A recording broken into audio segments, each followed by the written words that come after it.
History tells the story of the world and of our lives. Sometimes that history goes bump in the night.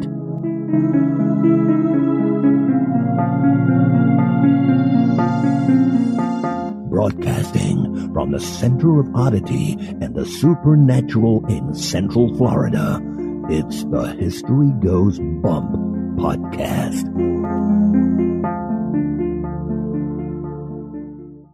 Hello, you spooktacular people. Welcome to this 596th episode of the History Goes Bump podcast. Ghost Tours for the Theater of the Mind. I am your host, Diane. And this is Kelly. Kelly, on this episode, we're heading to a town in Ohio that was suggested to us by our listener, Alexis Balch, I hope is the right way to say that last name. Or Balk, maybe. Yeah, B-A-L-C-H. Sorry if we just butchered that for you. A lot of interesting haunts in this town. This is a canal town, and just another haunted place in Ohio. That state has to be one of the most haunted in America. We're going to have to plan a whole month there. Yeah, something. It's going to take a while. Before we get into that, we want to welcome into the spooktacular crew, Bucky. Wait, Bucky like the truck stop? Okay, so it's not a beaver. I'm sorry, that was rude. But thank you so much for joining the spooktacular crew. I literally was just reading an article about Bucky's, so that's where my head went. Well, and we've been road tripping and camping a lot, so it's kind of on the mind. I love Bucky's. Yeah, we do. We do love Bucky's. And now this moment in oddity.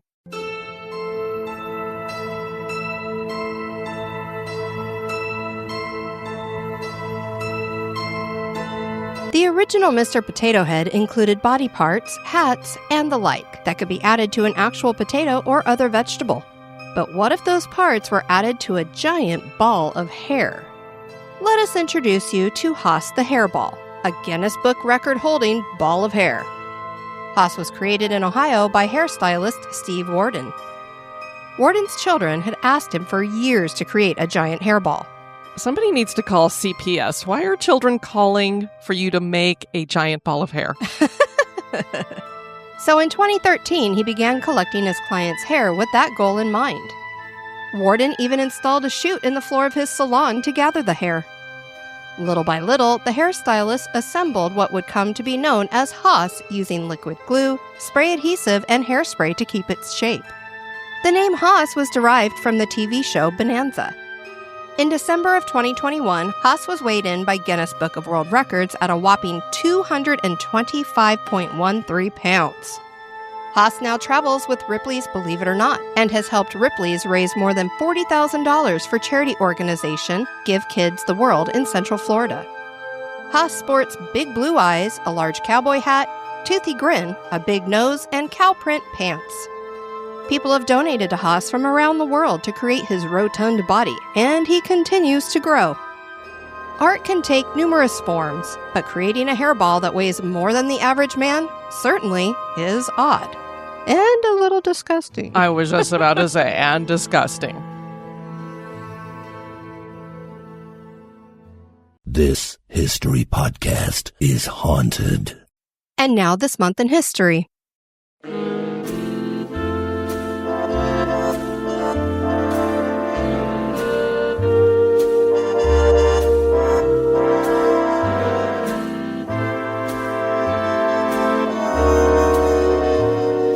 In the month of July, on the 19th and 20th in 1848, one of the first women's rights convention was held in Seneca Falls, New York.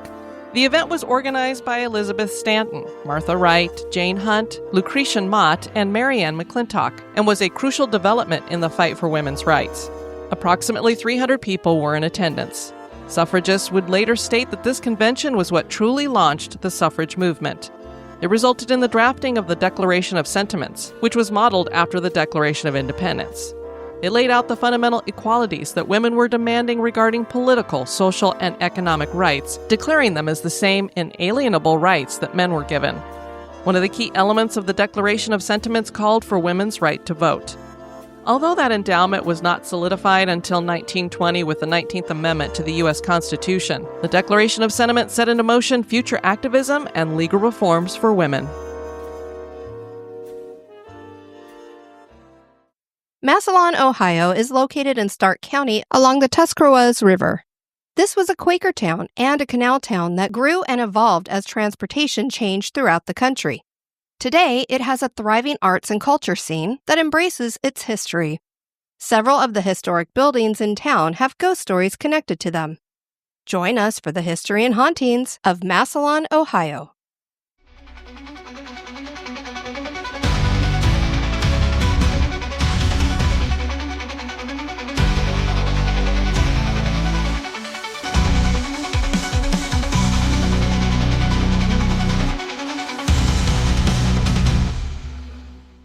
Massillon is referred to as a canal town, and that is because the Ohio and Erie Canal played a crucial role in the city's growth.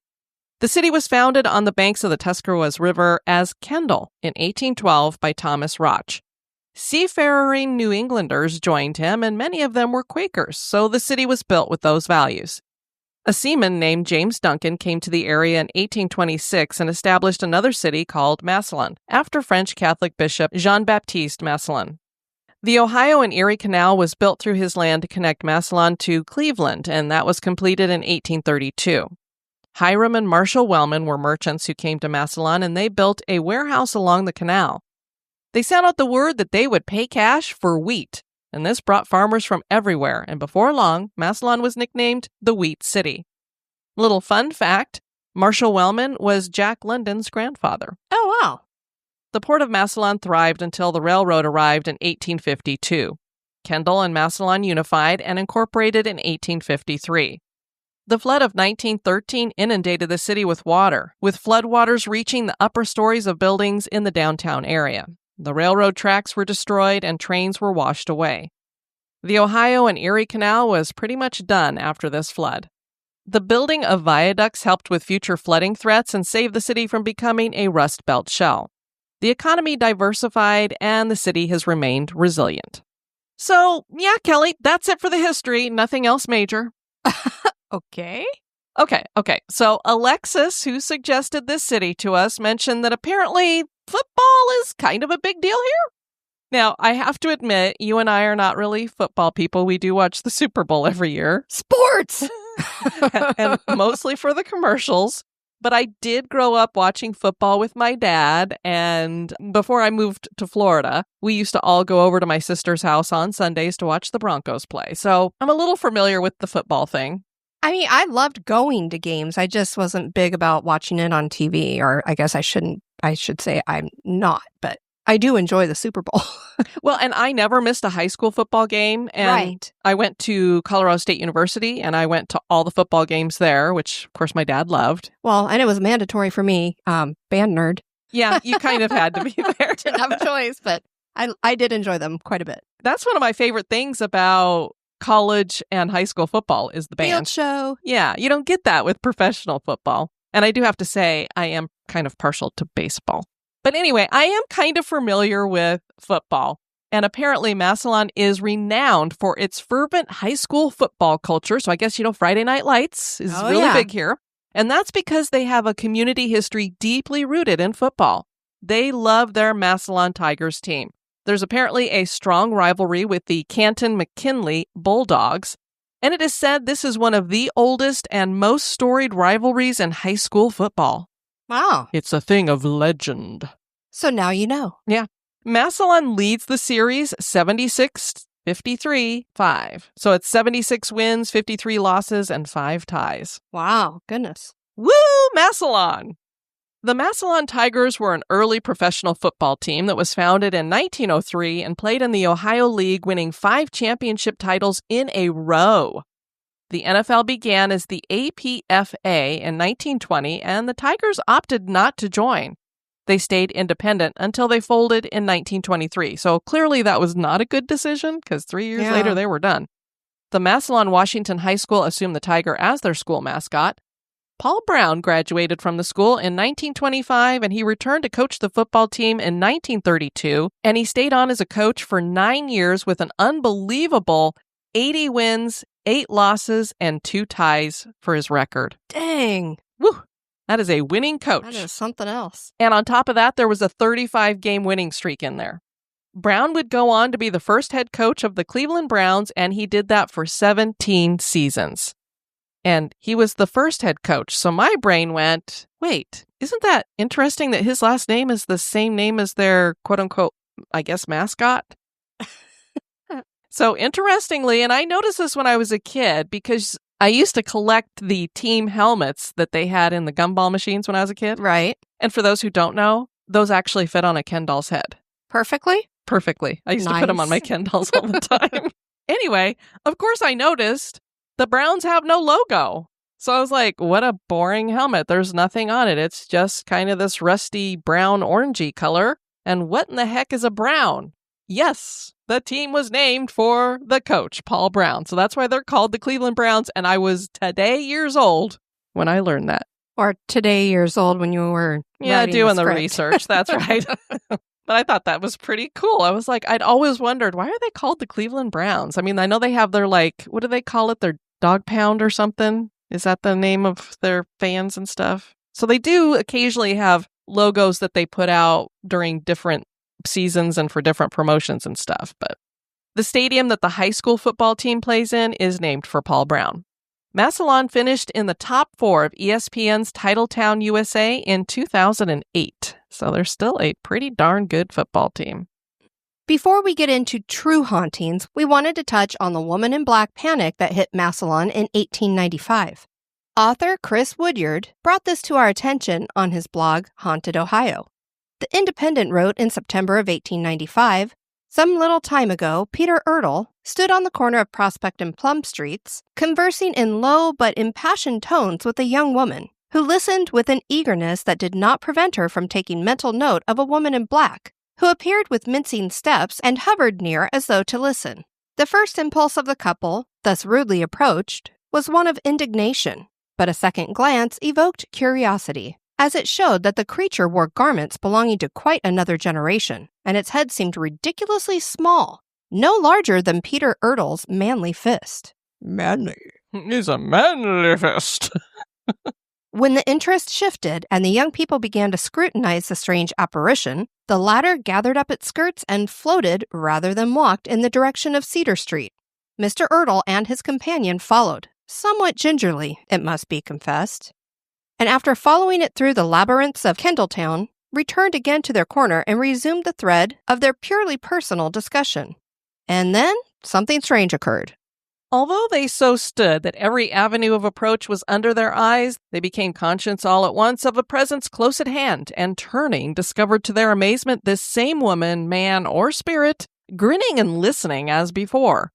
Again it fled, and again it strangely disappeared.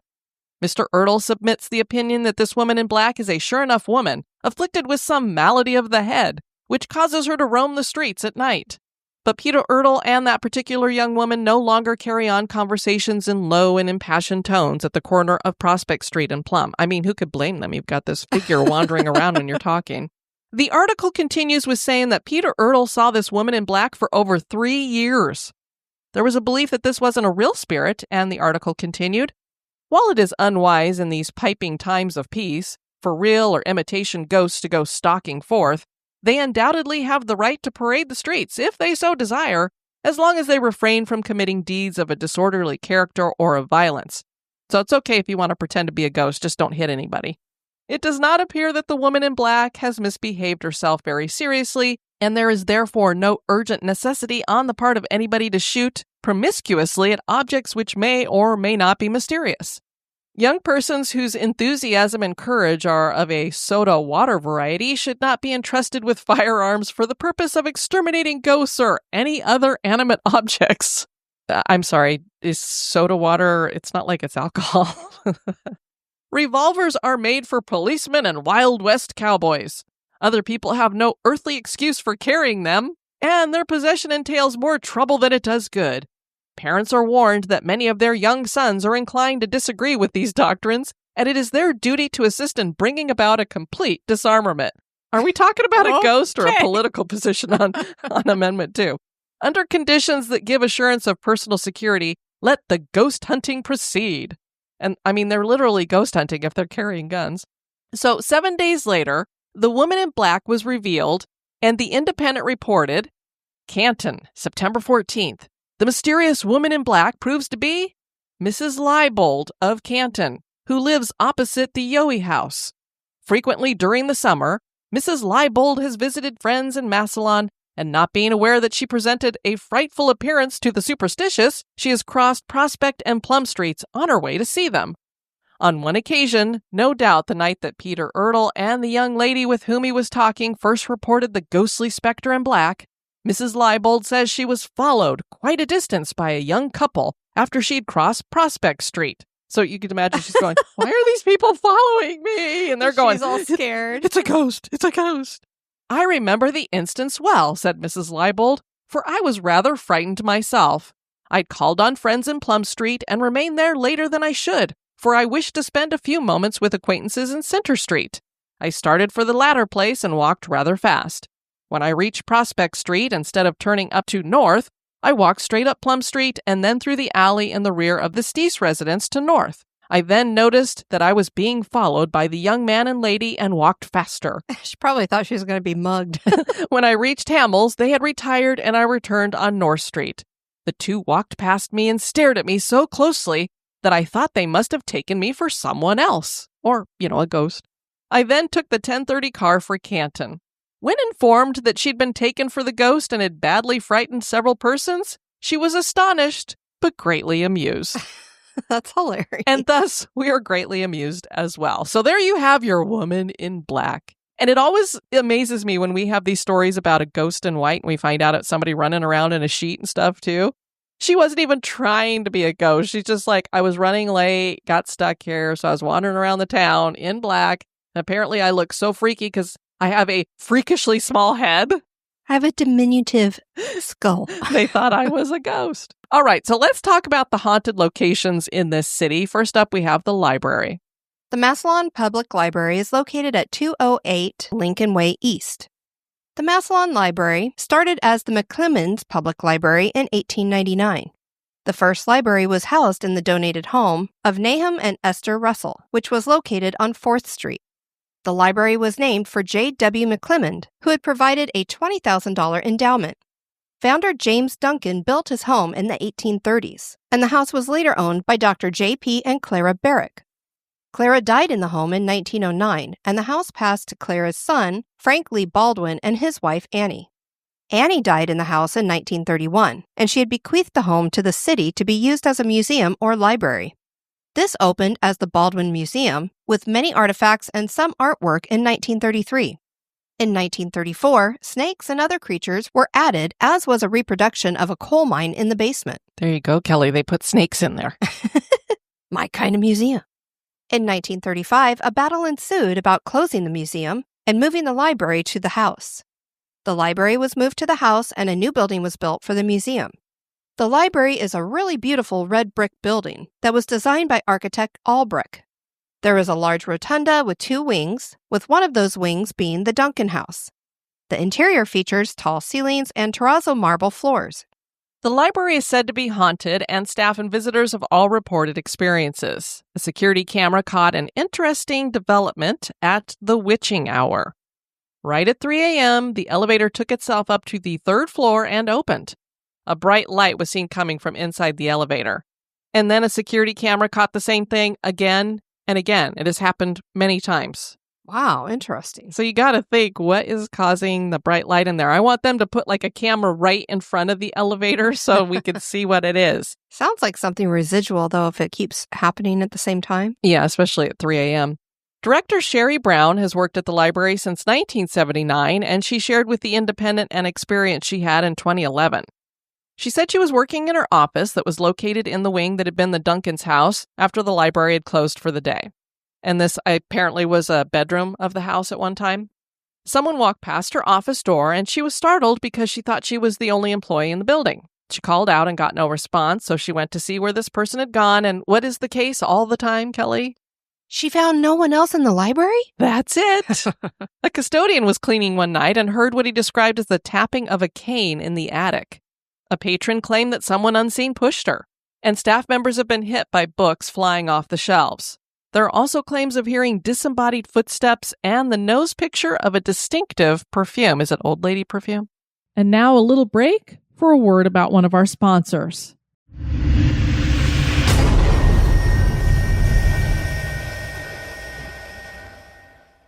Brian Fain is a co-founder of Massillon Paranormal Research Association, and they've investigated at the library. The Massillon Independent reported in 2018, during a 6-year period, the group conducted 9 investigations at the library. The paranormal investigators have captured a few pieces of evidence to support the claim. Fain's sister-in-law was conducting an EVP session when she asked if the ghosts helped the staff out at night when no one was there. When they played back the recording, a woman is heard answering the question with a no. On another occasion, Fain and his team members were in the reference area of the library near the fireplace. The two were joking that the chairs were very comfortable. Fain said that he couldn't read sitting there or he would likely fall asleep. When they played the recording back, a voice could be heard faintly saying, "They sleep here sometimes." And I'm wondering, who's they? Yeah. Is it referring to other people who've fallen asleep there? Or next, we have the Lions Lincoln Theater, which is located at 156 Lincoln Way East and was built in 1915 by grocer John McLean. The architect was Guy Tilden, and the facade has a beautiful lighted marquee. Anytime we're in one of these old historic downtowns, Kelly listens to me squeal over these marquees. Well, we both do. The interior isn't real fancy, and this was originally a motion picture theater that now hosts performing arts. The building is preparing to undergo many interior and exterior upgrades, which was announced just here in July of 2025. The theater started with 979 seats. I think it only has a little over 600 now, and had a Hill Green Lane straight pipe organ. I have no idea what that is. The Shine Circuit Inc. took over the theater in 1927, and they installed what I do know, a Wurlitzer 2-manual 7-rank style EX Opus 1560 theater organ. So that's really what you want is a Wurlitzer. I don't know what this Hill Green Lane is. Maybe it's a cool one. That organ would be removed in 1938, unfortunately, by Warner Brothers Circuit Management Corp., who had acquired the theater in 1931. The Lincoln Theater was sold in the 1980s to the Massillon Lions Club, and they still operate it today, hence why it's called the Lions Lincoln Theater. And Eric Myers, as far as I know, is serving as the theater's executive director. The theater is said to be haunted, and starting in 2014, it has hosted an event called Haunted, Locked In at the Lincoln. Jim Fravel was the director of performing arts at the theater at the time, and he told the Canton Repository, "We've had other ghost hunter groups come and spend the night in the theater, and they have recorded amazing results. The Massillon Ghost Hunter Society and the North Canton Paranormal Society have both verified the existence of paranormal activity in the theater. Some of the members have recorded voices and EVPs. It's never been anything scary, and they've never found any mean spirits. The stories claim that one of the spirits here goes by the name Red, and this entity appears as a shadow, causes cold spots, and likes to move things around.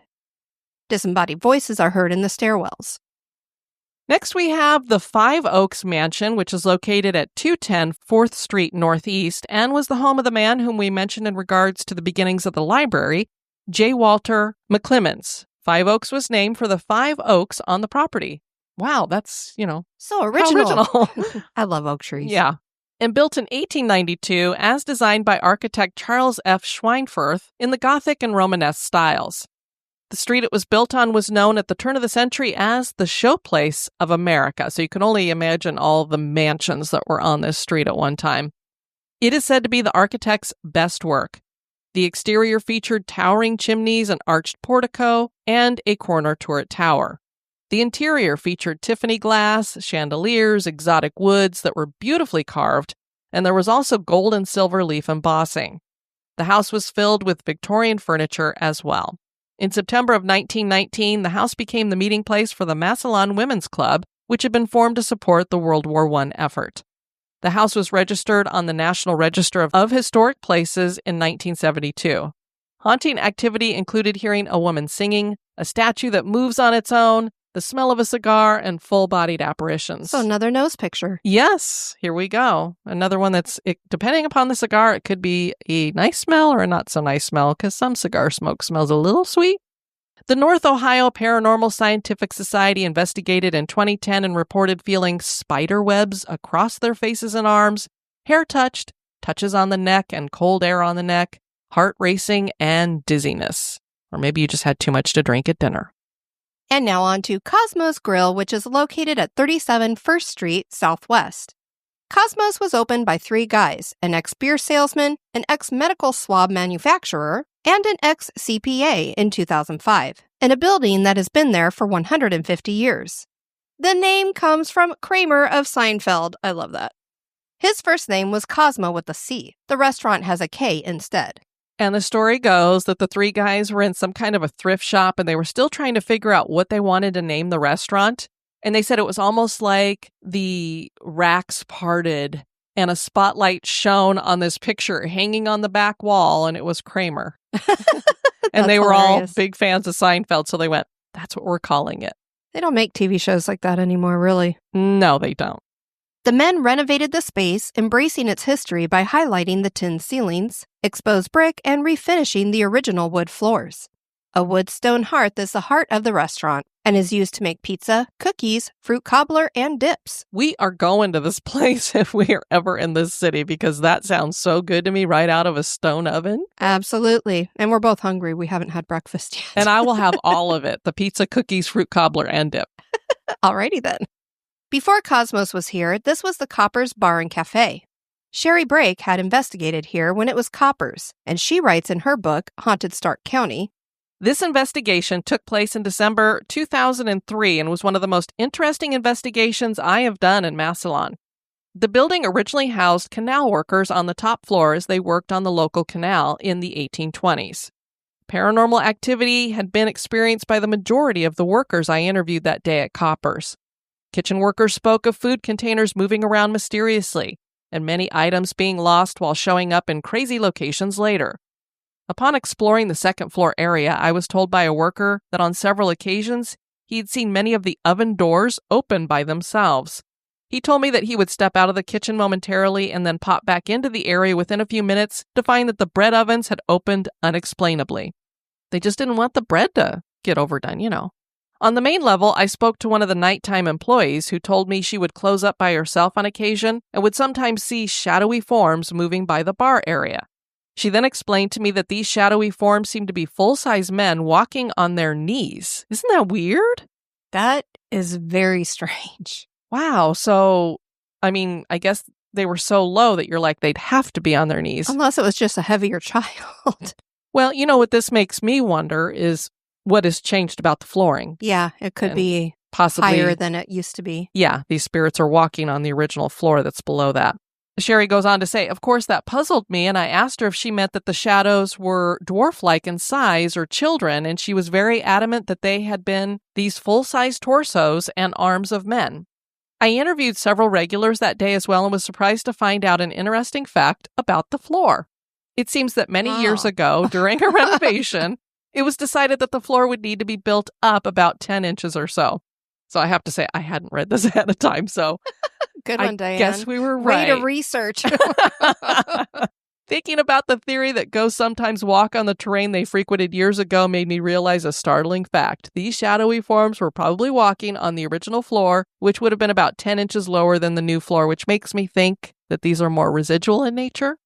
And we've heard about these tales of ghosts that seem to be walking on floors that are not like what they are today, or walking through a wall, which may have been a doorway at one time. Well, and we didn't see it for ourselves, but that is the experience that people encounter at the Exchange Hotel when they're going from, remember the secondary house next to the hotel where the staff, the slaves basically would cook and so forth and be bringing the food over to the hotel itself. Very true.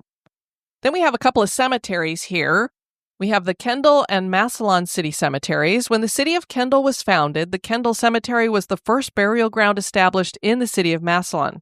The Kendall Cemetery was founded in 1811. When the Black Plague came through the city, a mass burial pit was dug and people who died from the plague were thrown into it. There are legends that claim some of them might have still been alive. Oh, dear. Some of these mass graves had up to 40 bodies. In 1848, it fell into disuse and then disrepair. Some bodies were moved to a new cemetery opened as the Massillon City Cemetery in 1846 at 1827 Erie Street South. We read that the former Kendall Cemetery is now just a grassy field at 9th Street Northeast and Andrew Avenue Northeast, and that a white urn with a few flowers planted inside is all that remains as a marker for the cemetery. that there's no sign, no headstones. Oh, no. But bones still remain below the soil. So now, homes near the former cemetery are said to be haunted, and it's no wonder. Local historian Bob Bratton had grown up in a house on the 200 block of 9th Street. The Alliance Review talked to Bratton in 2017 and reported, as a young boy, Bratton remembers waking up one night to see a square-headed silhouette sitting at the end of his bed. Square-headed? I'm like, was it wearing a hat or something, maybe? What in the world? He never told anyone of this occurrence. 20 years later, his younger brother occupied Bratton's old bedroom, and he also awoke one night to see the same figure with the perfectly square head sitting at the foot of his bed. What on earth? The square-headed ghost, that has got to be a first for us. Yeah. And what's interesting is he saw it as a young boy, but this is 20 years later, so I'm assuming his younger brother was probably a grown man, and he saw it as a grown man. The Massillon City Cemetery has 24,000 burials. One of the people moved here from the Kendall Cemetery was Captain Mayhew Folger. Folger had been the captain of the Topaz, and on one of his voyages in 1808, they rediscovered Pitcairn Island. For those unfamiliar with Pitcairn Island, this is where the mutineers from the Bounty, Mutiny on the Bounty, settled. Yes. That happened in 1789. So Folger ends up here in 1808, and only one of the mutineers was still alive, Alexander Smith, whose real name was John Adams. I was like, wow, so they all were dead except for him. Wow. Adams gave Captain Folger the Bounty's azimuth compass and Larkham Kendall K2 marine chronometer. The group had burned the Bounty to escape detection, so of course they didn't have the boat anymore. Captain Folger moved to Kendall, Ohio with his family in 1813. He became the first postmaster of Massillon in 1828 and died later that year. He is said to haunt the Massillon Cemetery with balls of light frequently showing up in photos taken with his headstone. Tour guide, author, and investigator Sherry Brake, who we just read from her book, shares that when the captain was dug up from Kendall, his coffin was empty and that his body had been grave robbed. I don't know. We're not sure if that's true or if it's just a legend and then they buried an empty coffin in Massillon City Cemetery, or maybe they just put up a cenotaph, which they do if the grave's not there, because I'm like, why would you bury an empty coffin? Maybe that's why he's haunting the place. And Sherry did share some pictures in her book where she's standing right next to the headstone, and there's some very large orbs sitting right next to it. Of course, take orbs however you want to. Next, we have the Massillon Psychiatric Center. The founder of the city, James Duncan, had owned the land where the Massillon State Hospital for the Insane was built in 1898. The cottage that Duncan built here when he was grazing sheep was used as a dwelling by the hospital until 1956. Ohio Governor William McKinley, whom would later become president, is the one who suggested that the 240 acres of this plot be given to the state to build the hospital. The cottage design for mental hospitals had taken hold in the country at this time as a better way to treat the mentally ill. The Kirkbride plan was losing favor. In honor of McKinley, the first hall built here was named for him and covered 52,000 square feet. It is a huge building. I'll say. But it's very cool looking, too. 300 patients were moved in after the hospital opened, and Dr. A.B. Richardson was the superintendent. Ironically, the best superintendent at the hospital was named Arthur Hyde. Oh, boy. Hello, Mr. Hyde. How are you?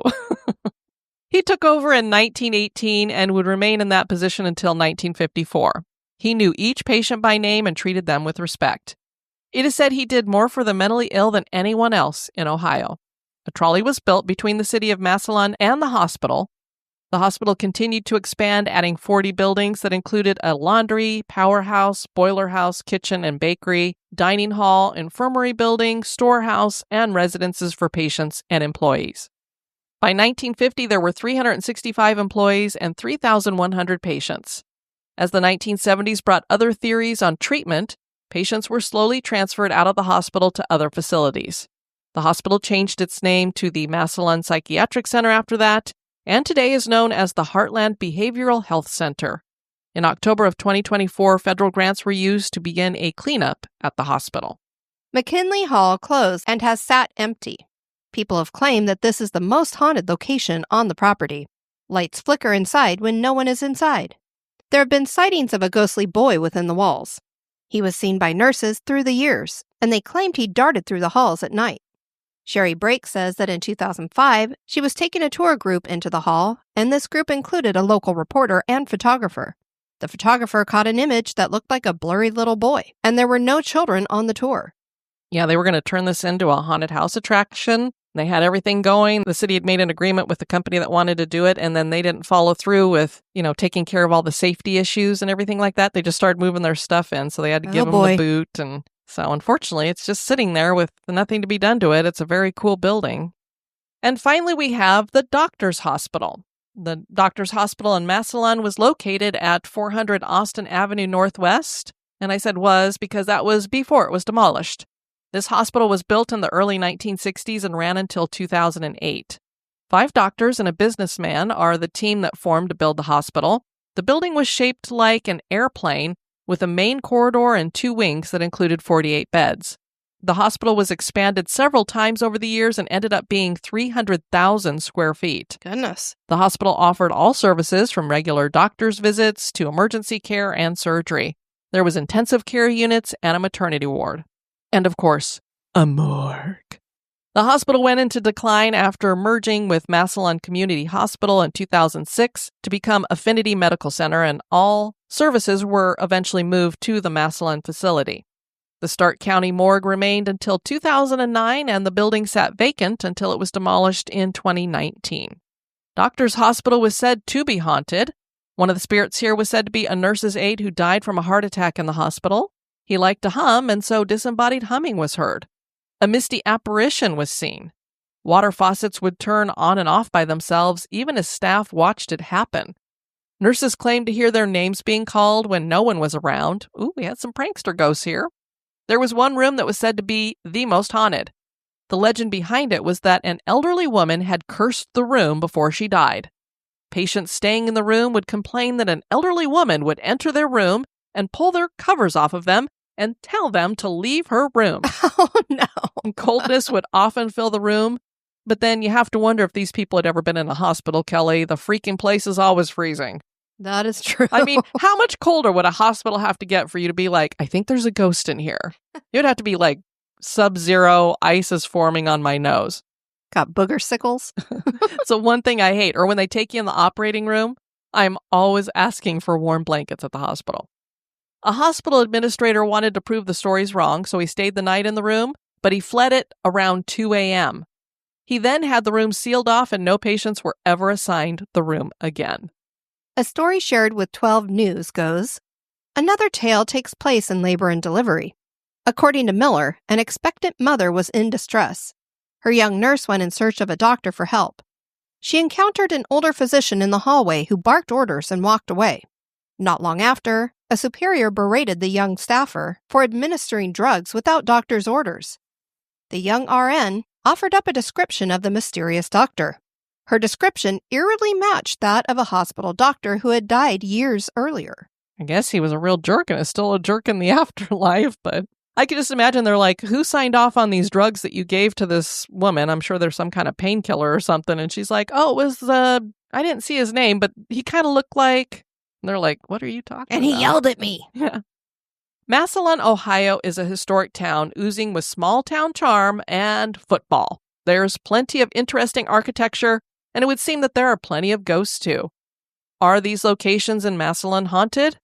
That is for you to decide. Well, another place for us to check out, and thank you, Alexis, so much for suggesting this to us. We'd love to have you check out our website at historygoesbump.com, and if you'd like to send us some feedback, you can do that at historygoesbump@gmail.com.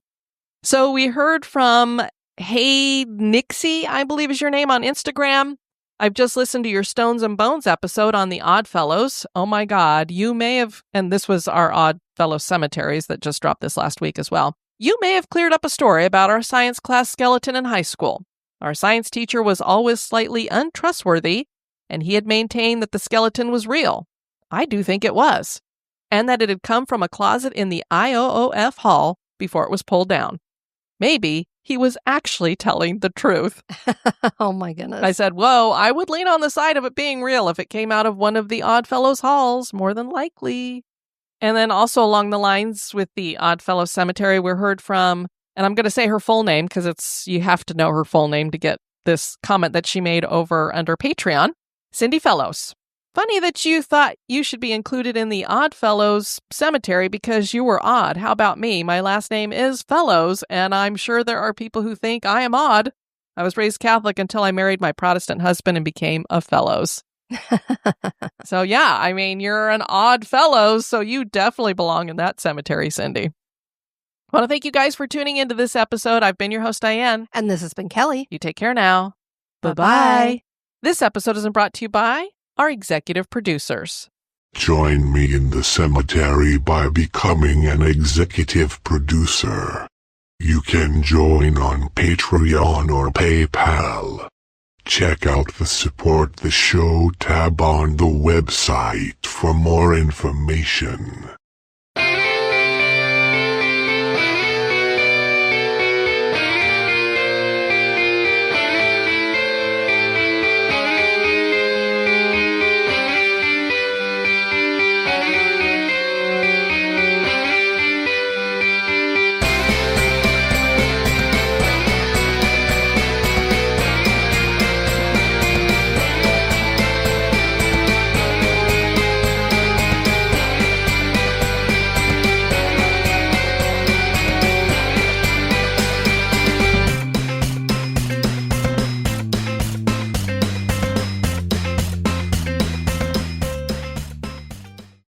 The name Haas was derived from the TV show Bonanza. Too bad I didn't have this oddity on the last episode when we were talking about Bonanza. Yeah, you missed the synchronicity there, Kelly. I did, just by that much. Art can take numerous forms, but creating a hairball that weighs more than the average man certainly is odd. And a little disgusting. I was just about to say, and disgusting. I mean, when I was looking at the pictures, I'm like, oh, good Lord. Seafarering. This is another word that should not exist, like horror, rule, you just can't say them. Although that endowment was not solidified. It was a solidified. Can I have a little bit of tea now? Woo, you go Massillon. Vasectomy? Oh, Yeah. wait. What is happening to my mouth? This just took a turn. Where are the frozen peas? The vasectomy tigers. Oh. Oh, boy. You go Off get the them, rails. tiger. Okay. Off the rails. Young persons whose enthusiasm and courage are of a soda water. Soda water. I like soda water. Sody water. Actually, that's what my cousins in Missouri used to call soda. They called it sody. Adams gave Captain Folger the bounty's azimuth campus. Why do I keep saying campus? It's a compass. Massillon, Ohio is a historic town oozing with small charm. I was just trying to make everything rhyme.